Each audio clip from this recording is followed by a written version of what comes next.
All right, we got John Vogel in the house to talk some draft, baby.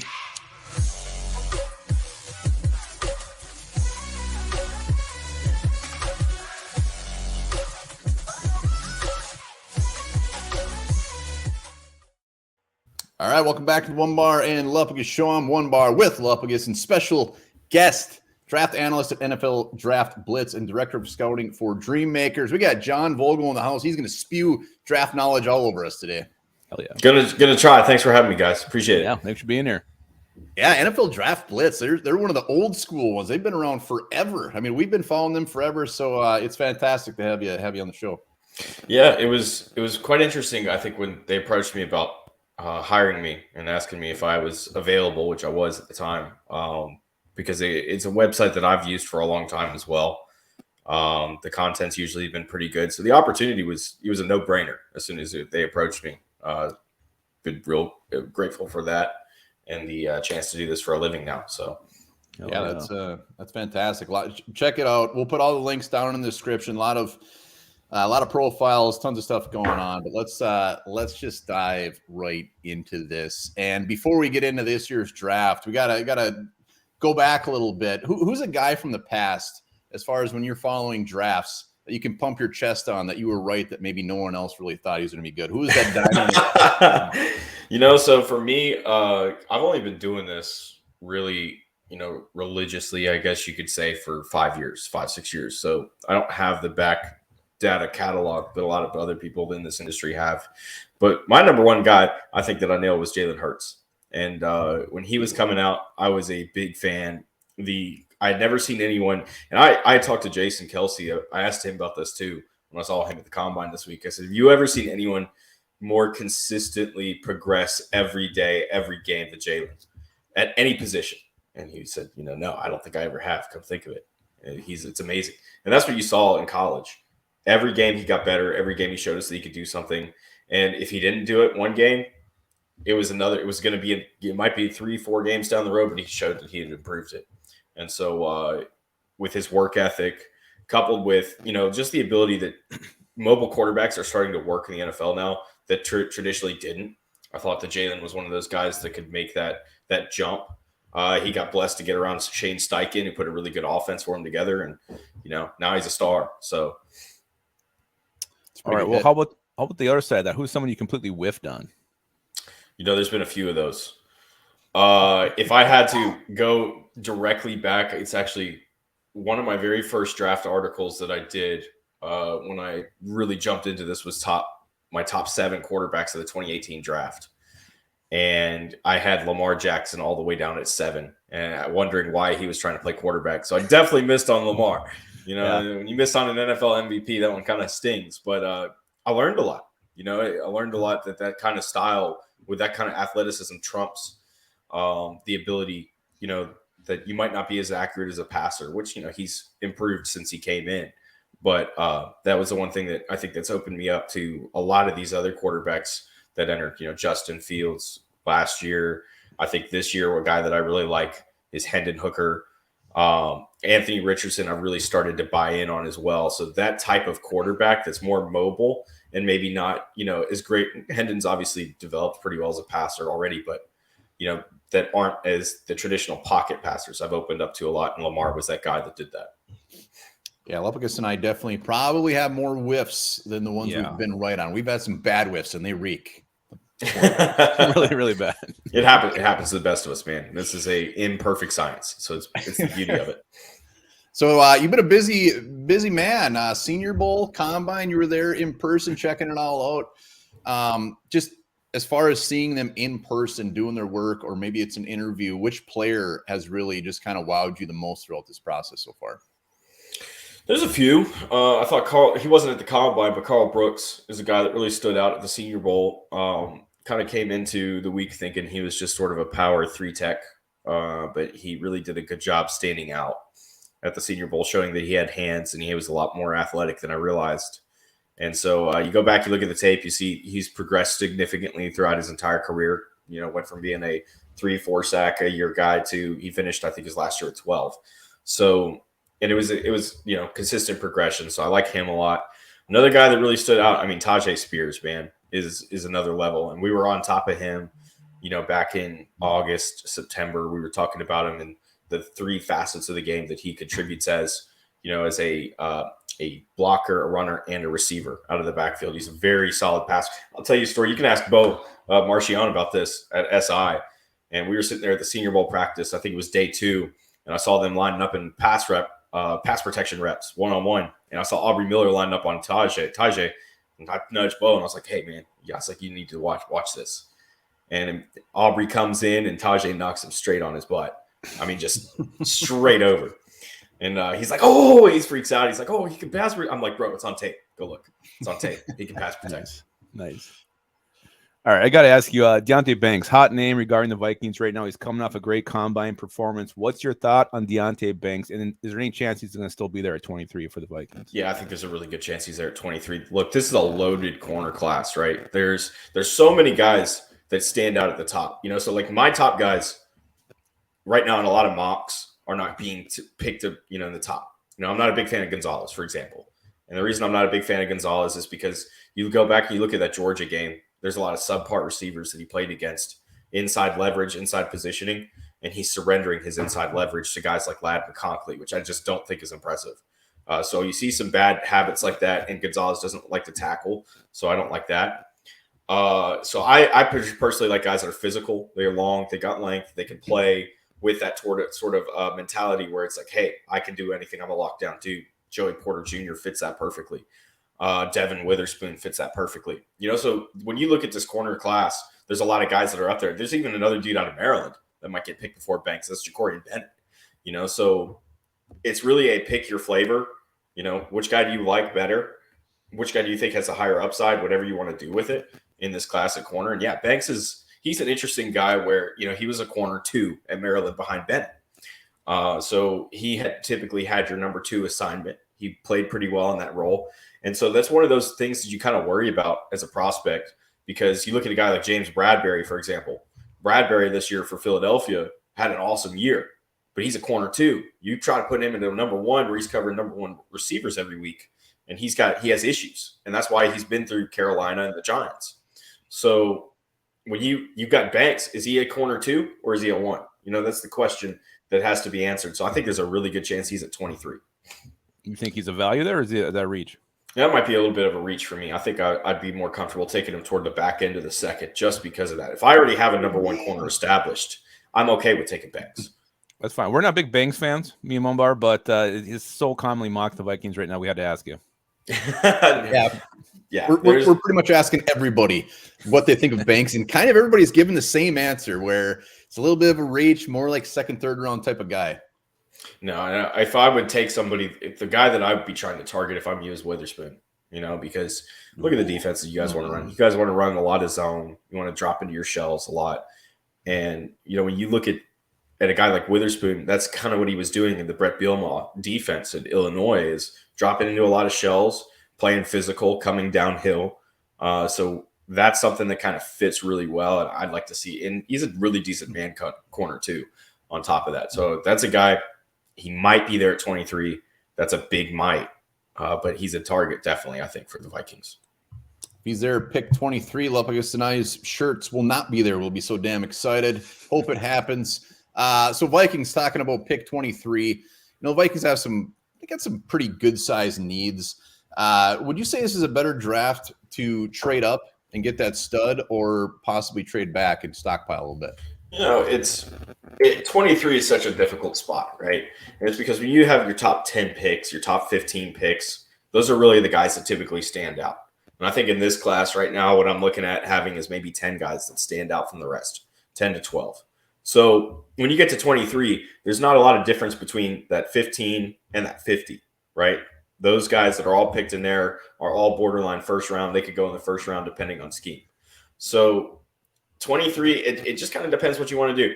Is there someone that wants to move up? Is there a guy that they think slipped that shouldn't be there that they want to go trade? If so, take the draft capital. Definitely drop back, right? Because if you can drop back, 10, 12 picks, whatever that is from 23, down to the end of the first round and still go get your guy or one of your guys, now you're getting an additional pick later on the draft. And there's a ton of day 2 guys in this class. There is a ton of them. Like we'll be in the 4th or 5th rounds and still be taking guys that have day 2 grades from me, might even into the 6th. So I think that it really doesn't. It's a difficult position. It's one of those things that let's see how the board falls, and depending how that falls, there might be some guy there that someone wants to move up and take and capitalize on that. I don't think you want to move up for anybody at this point. Nice. All right. Again, John, thanks for being here. Appreciate your time. Any names you're hearing, risers, maybe after the combine, just some hot names shooting up teams' boards? So obviously, I mean, this is the obvious one, Anthony Richardson, right? Anthony Richardson, we all knew it, that he was going to come in here and just have a great performance. That's a guy that's pretty much solidified himself. I think Ben Albright reported top 8. You have to get in the 8 to get him. I think you need to get into the top 5 because Arizona's trying to move down. So there's potentially 4 quarterbacks that come off the board in the first 5 picks, which is pretty insane when you think about it.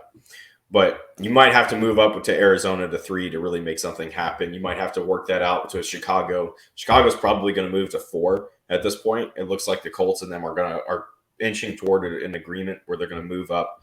The Colts definitely need that quarterback. They want to jump Houston. They don't want Houston to beat them to the pick.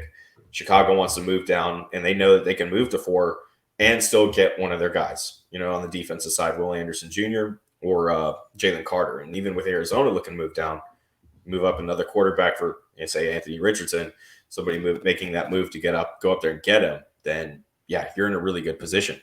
So that, I think that the biggest thing, he's the biggest name. The other guy that I think really had a great combine performance, I'm trying to think of one dude that just stood, Darnell Washington. He's another dude that we all started talking about. Now, that's a guy that mid-round, second round, 3rd round maybe, coming in. So a borderline, somebody that could slide up. Now you're talking about a guy that could be a stud tight end 2 as soon as he steps in. You look at a couple teams on the board, when at the end of the first round, Cincinnati at 28 makes a lot of sense. They have a lot of tall receivers. You add him to the mix. Now you got a tall tight end for Joe Burrow to throw to, and it's going to be kind of unfair because you're going to have all those one-on-one opportunities with him. So you have to worry about Chase. You got to worry about Higgins. You got to worry about Tyler Boyd. And all those guys are over 6 foot. The other one is Philadelphia at 30. Philadelphia has Dallas Goedert. You add Washington to that mix, and now all of a sudden a heavy run team that likes to run with Jalen Hurts, run power. That's scary right there because now you can go Goddard, Washington as receivers. Now you got a blocker, a 6th offensive lineman. It could get crazy if Philadelphia goes that way. And that's a luxury pick for them. So if he slips to 30, I don't think he gets past that. Who's one guy that the media seems to be very, very high on that maybe you're just not as high on? Yeah, I think I mentioned him already, Gonzalez out of Oregon. I guess if there's another guy that I had to kind of go with, that's a tough one. Probably the receivers, man. I don't think there's a real top receiver in this class. We talk about, Quentin Johnson going first round, top 15. Is he really a top 15 wide receiver? I mean, we're talking about a guy that you have to teach him a route tree as soon as he walks in, to a room, because he ran the same 3 routes basically at TCU. It was a curl, it was a go, and it was an inside slanter post, so there's not a lot of variation there, not a lot of nuance that you've got down. Yeah, he's a fast guy, but he didn't run his 40. I think there's a reason for that because you don't see a lot of the separation downfield that you see with some of the other guys in this class. So he's probably a guy that I don't know if he's top 15. He might be somewhere, he's one of those guys that you really hope puts it all together, but he's a question mark, man. You don't know if he's going to get it all put together. All right, I got to ask you about this Jalen Carter situation. You were at the combine. You heard the scuttlebutt. I mean, what are teams thinking with his stock right now? Is he going to take a tumble? Is he going to be just fine? I mean, this thing probably won't play out by the time the draft starts. So, what were you hearing on this? I think this was taken care of with the intention of getting it done before the draft starts. It's circuit court. It's 2 misdemeanor warrants, and I think I shared my story when the story broke when I talked about.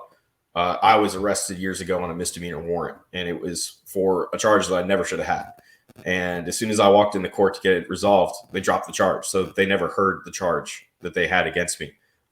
Misdemeanor warrants in smaller towns, and, especially, I'm not trying to be profile or anything, but the South doesn't mean a lot.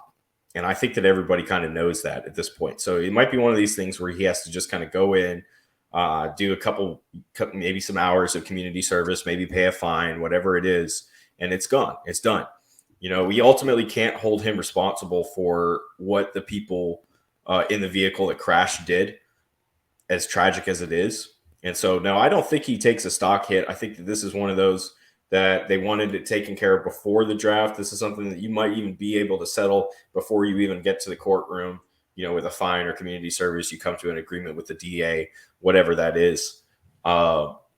It's something. It's not gonna bother him, man. And as long as they can do their background info and find out that, hey, this is a one-time deal. There's nothing like that. Which, from what I understand, he has an issue with driving fast. So, is there a plan that you could put in place for that? If not, then, no, he'll be fine. I think that they got it.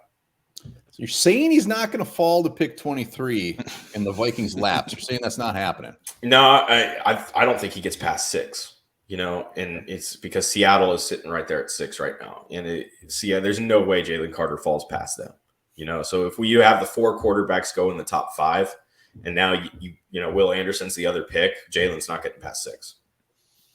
All right, John Vogel, NFL Draft Blitz, Director of Scouting for DreamMakers, joining us and is coming through, dropping some draft knowledge. A couple more for you quick. You mentioned wide receivers don't seem to be overly impressed. And looking at everything, nobody really knows how to rank these guys. Everybody seems to have them differently. But who is your guess on the first receiver that's off the board? And roughly when? Yeah, so I took my pick is 15. I think that the Patriots are going to be the first team to pull the trigger. And I think it's going to be with a guy they really like in Zay Flowers. Zay Flowers is a very explosive receiver. Now, people are worried about his size. He's only 5'9", 170 something he weighed in at the combine. But they worked out with him at the Shrine Bowl. So the Patriots were one of the coaching staffs that worked at the Shrine Bowl with the players that came through. Zay was on their team. They loved Zay. You look at the type of receiver that they want, that they need in that offense right now, it's someone like Zay. If anybody can scheme wide open, Zay Flowers in the NFL is going to be the Patriots, and with Bill Belichick and the way that he puts stuff together. And so I think that that makes the most sense to me. I understand that the odds makers, I got it at plus 1,000, man, about a month ago. I went ahead and threw that on there because, $5 make me $50 if he's first receiver off the board and I'm right. But I don't think that the Patriots are going to be able to pass him up. We know how the Patriots feel about their grades. They got their grades on guys. They don't care what anybody else thinks. They're going to go get their guy. Zay really looks like he's the Patriots guy this year. Nice. Yeah. I mean, they took Cole Strange round 1 last year. They don't give a shit. No, absolutely not. And that if there's a team that's not worried about size either, it's the Patriots. I mean, I think it was Chad Reuter I had on last year on my podcast from NFL.com, and he cracked the joke about do the Patriots ever draft anyone over 5'9"? Zay's right there. Okay, so he's right there on the borderline for them. All right, so the Vikings, are sitting at 23, not going to get a top quarterback. If they do take one this year, it's probably going to be one of those second, even third tier guys. Is there someone in that group that you like more than others, that second, third tier quarterback group? Yeah, so there's a couple guys, right? So I don't like McKee as much as a lot of people do. Tanner McKee from Stanford. I don't think that he's a guy that I'm too impressed with. A lot of it is circumstance for him. He had a really bad offensive line at Stanford and really didn't get a lot of protection at times. But there's 2 guys that I kind of like in that next tier, and it's Clayton Tune from Houston. He kind of fits that Kirk Cousins mold, honestly, which I'm sure as a Vikings fan, you guys kind of feel like you want to get away from that. But I don't know if you do. Maybe you do or not. Clayton's a good bit more athletic and can move around and improvise a lot more than Kirk can. So that's a positive. The other guy I really like is Tyson Bagent for the kid from Shepherd. Or I'm sorry, the young man. Mark Gorsak killed me for saying that. We're going to go the young man from Shepherd, Tyson Bagent. He's a really solid developmental guy. I just don't know if he's going to be a starter at some point. I think he's going to be a long-term backup. But he's on top of it, man. I did a film room with him a couple of weeks ago where we sat down and we went through his tape. And before we started recording, I said, hey, so I started running through some of the plays that I wanted to go over with him.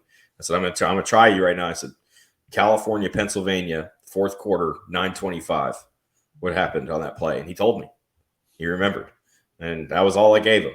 So you remember the down the distance. You remember he rolled right and he threw a deep post. That's exactly what happened. Wow. So I know that he watches the tape. I know that he studies that stuff, because that's how you get play recall, is that you watch it enough, you go back, you study. He's a student of the game. I really liked him. I think he's going to mesh well with the locker room, and he just wants to play football, man. So he doesn't care if he's a starter or a backup holding the clipboard. He just wants to be a part of the team. Nice. All right, I've already mentioned a few kind of mid-round guys to keep an eye on, but who could be a mid to late round steal that somebody gets day 3? Oh, Dax Hollifield, linebacker from Virginia Tech. Dax did not get a lot of attention this year, but he's a coach's son and very instinctive middle linebacker that I think you could slide there. You could slide him into a Sam spot, which is a strong side linebacker as well. Really solid kid. I mean, just knows his stuff. He was telling me about his work ethic, and I mean, 45 hours on top of school he was spending at the facility every week, basically approaching it like it was a 9 to 5. And that's before practice. Practice at Virginia Tech didn't start till 5, so he's in the facility at 8 every morning and doing his classes online there. And so he takes football very seriously. He's very smart. He's very instinctive. And he's a great locker room guy as well. So I think that's a dude that we're going to be looking back, kind of like TJ Edwards with the Eagles, as a linebacker that just was real insanely productive in college. And for some reason, people knocked him for whether it was athleticism or what. But he's instinctive. He makes up for his lack of it. All right, John, final here. You already mentioned Devin Witherspoon. Give us a couple more names who the Vikings should be looking at pick 23. At 23, okay, so I actually have a mock draft. This is pre-combine. I'm trying to get pulled up, so bear with me. So I had them take Derek Hall in my first mock draft. That's an edge rusher out of Auburn. Kind of fell through the cracks a little bit through the combine coverage, but Derek Hall is a beast, man. And he might be one of the top 5 guys to come off the board at his position. Very strong, athletic, a little bit smaller, so in that 6'2" range, if I'm remembering correctly. But 255, he's got really good bend. He dips under blocks really well. I think that's a guy that could help you out, especially if you need to build on that pass rush. Especially when you look at some of the different teams this year that were very successful with the pass rush on defense, and you compare that to what the Vikings did. It wasn't great. So I like him there. Another guy that might fit if we're talking corner, because I mentioned Devin Witherspoon. If you corner is kind of the position they end up settling on, Garrett Williams out of Syracuse makes a lot of sense too. And Garrett Williams is very similar to Witherspoon in the sense of what he was asked to play. He's a little bit smaller, maybe not as physical, but very similar type player, could drop into your shells, plays really well in man, especially in the red zone. He had some really good red zone reps at Syracuse. I think those are 2 guys that you guys want to be looking at first round. Nice. Awesome. I like it. Right. Newer names, it's a little bit out of the norm. We've got to start digging into those guys. Before we let you go, it's probably fair to say you've talked to a number of NFL players or draft guys in the media. Who's been the nicest guy? Oh, there's a couple dudes I have to talk about. And I think number one is, I was really surprised when I met him, was Chris Sims. Chris Sims is a really awesome dude. I mean, nice. I thought that his persona was kind of about the shtick. It was a shtick. It was a game that he played for the camera. He's not. He's exactly like he is on camera. Behind. I'm talking, I guess, more his podcast. NBC is the buttoned-up professional version. His podcast is just him. He's a lot of fun to hang out with. I think I mentioned him earlier. Chad Reuter from NFL.com. Awesome guy. Had a lot of fun sitting there talking with him. And then a surprise player in the cycle, Malik Cunningham, man, out of Louisville. Malik Cunningham is very smart. I had no idea. I saw him I told him this too. I saw him at the 2019 Music City Bowl. It was the very first game that I ever did as a credentialed media. And he was a redshirt freshman that year, I think. He was the MVP. And just the way that he carried himself, you could tell he was 19. He had a lot of growing up to do. And we've seen that over the last 3-4 years, how much he's just grown up. He's done a great job handling himself, not just with the media, but on the field as well. And so I told him that, and he was just super appreciative, really good to sit there and chat with, very mature. He was a dude that really surprised me. Nice. Well, I won't ask you who the biggest jerk is because that would be weird, but we appreciate the time. John Vogel, check him out. NFL Draft Blitz and Director of Scouting for DreamMakers. Links will be in the description. Hit him up on Twitter. Dude is just lighting up Twitter all day with fantastic stuff. So, John, we appreciate you hopping on, man. This is fantastic. Thank you, guys. Appreciate you inviting me. Appreciate it. All right. Awesome.